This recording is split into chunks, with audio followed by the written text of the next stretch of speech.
Most hospitals across the province are being told to start ramping down all elective surgeries. That means only the most urgent life-saving operations will go ahead. My heart goes out to every single patient that I have to break this news to. It's awful, but this is where we are as a province right now.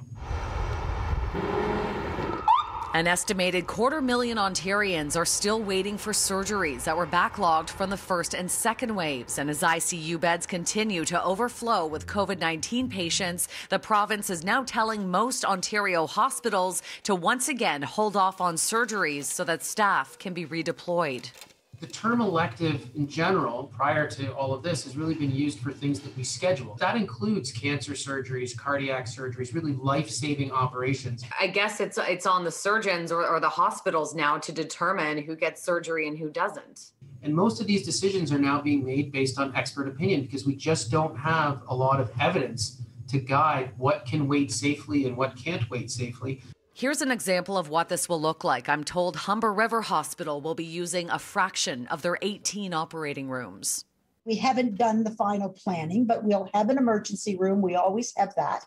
And each day, depending on the volume of cases, we'll be prepared to run a couple of rooms. So from 18 operating rooms, a couple will be open a day? At least a couple, and there may be a third one. It is a significant decrease, and you'll find that in most hospitals.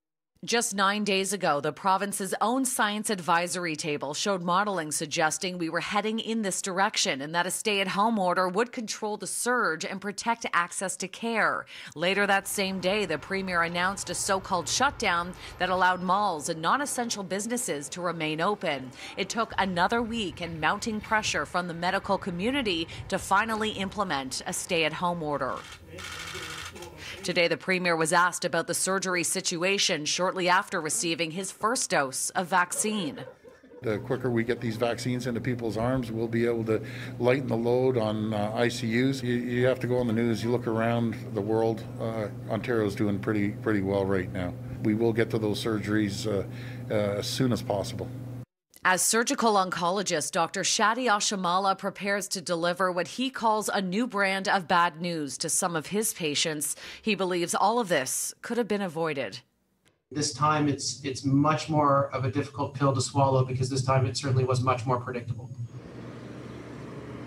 Now, the province will be helping hospitals clear this massive surgical backlog caused by the pandemic and has already earmarked $300 million to get those delayed and canceled surgeries done as soon as possible.